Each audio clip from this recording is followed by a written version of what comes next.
Mes chers collègues, nous allons commencer la discussion générale. Je vous rappelle que le temps de parole sera de 5 minutes par orateur, imaginant que chacun se joindra aux remerciements effectués par Madame la rapporteure générale. Monsieur Giraud, vous avez la parole pour le groupe radical républicain, démocrate et progressiste.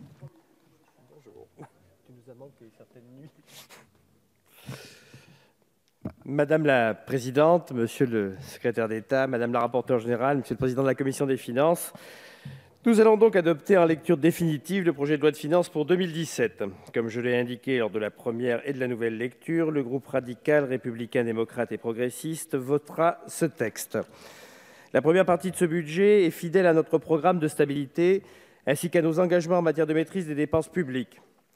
Tout en maintenant les efforts pour les priorités que sont l'éducation, la sécurité et la justice, elle est fidèle aussi aux engagements en faveur d'une baisse des impôts pour les classes moyennes, engagée depuis juillet 2014. Elle est fidèle enfin aux engagements d'alléger les efforts importants consentis par les collectivités territoriales depuis 2 ans. La première partie du projet de loi de finances est tournée vers la reprise, avec l'aménagement des taux de l'impôt sur les sociétés, tout en affirmant nos préoccupations écologiques.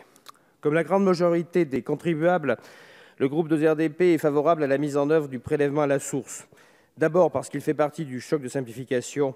En effet, il allégera considérablement la charge administrative pesant sur le fisc et sur les ménages, mais il renforcera aussi l'efficacité de notre politique fiscale et atténuera les incertitudes qui minent notre économie. À l'issue du travail en séance publique et avec l'approbation du gouvernement, le texte s'était amélioré en première lecture, une des avancées majeures concernant la taxe sur les transactions financières. Cependant, le Parlement a supprimé en nouvelle lecture la semaine dernière l'extension de l'assiette de notre TTF aux opérations intraday, tout en maintenant l'augmentation de son taux à 0,3%, en fléchant, dans le cadre du plafond, ces nouvelles recettes vers l'Agence française du développement. Cela représente tout de même un triplement de taux pendant le quinquennat. Il faut s'en féliciter. Souhaitons toutefois que le recul que nous réalisons sur l'assiette n'aura pas de conséquences majeures sur le format de la taxe sur les transactions financières en négociation à Bruxelles, car l'enjeu est majeur, et plus particulièrement dans le cadre du Brexit, qui offre à l'Europe des perspectives de réforme majeure du secteur financier. Le crédit d'impôt dont nous avons obtenu le vote en première lecture de la seconde partie représente une véritable bouffée d'oxygène pour le secteur médico-social, associatif et mutualiste, qui, depuis la mise en place du CICE, souffrait de distorsions de concurrence. Désormais, les établissements de santé, ceux œuvrant dans le champ de la protection des mineurs, comme les centres de réadaptation, les centres d'accueil de demandeurs d'asile, les CADA, les établissements d'accueil pour personnes handicapées et les services d'aide à domicile vont bénéficier d'un crédit de taxe sur les salaires au taux de 4%. C'est une véritable victoire d'équité. De même que l'annulation de la dette de Saint-Pierre-et-Miquelon vis-à-vis de l'agence de l'eau Seine-Normandie, qui représente pour ce territoire une avancée financière considérable, ainsi que la préservation des moyens l'année prochaine de Voies navigables de France. Concernant les autres dispositifs, nous nous félicitons que le gouvernement ait avancé avec les parlementaires en nouvelle lecture. Nous avons ainsi maintenu le plafond de la taxe affectée aux chambres de commerce et d'industrie.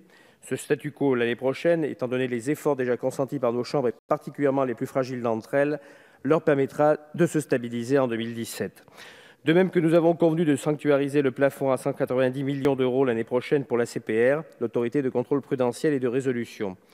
Nous regrettons quelques points, notamment le refus réaffirmé cette année encore de supprimer la fameuse taxe farine portée par notre collègue Jacques Krabal, demandée pourtant par les professionnels du secteur, ainsi que le refus de notre proposition réitérée d'augmenter la taxe sur les sodas sucrés et édulcorés, lesquels continuent de bénéficier sans justification du taux réduit de TVA. Renflouer les caisses de la MSA à coût nul ou quasi nul pour les consommateurs nous paraissait pourtant judicieux. Cette recette permettait de couvrir la dépense précédente. C'est donc un acte manqué.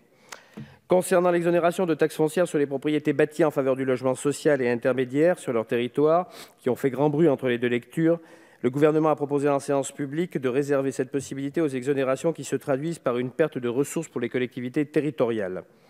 Les exonérations en faveur des constructions neuves qui ne se traduisent que par un manque à gagner resteront applicables de plein droit. Ceci nous satisfait.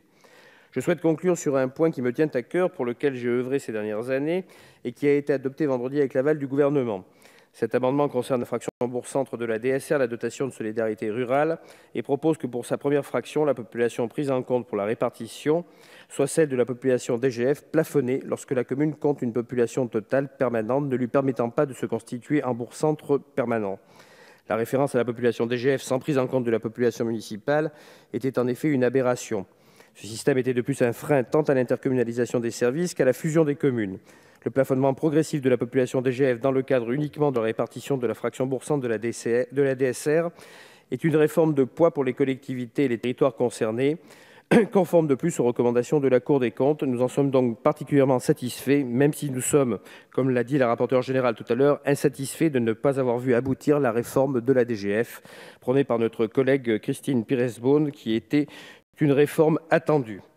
Au moment de conclure ces travaux, et bien que j'ai déjà atteint le temps maximal, je voulais vous remercier toutes et tous, l'ensemble des collaborateurs de la Commission des finances, l'ensemble des collaborateurs ministériels pour la qualité du travail que nous avons accompli ensemble.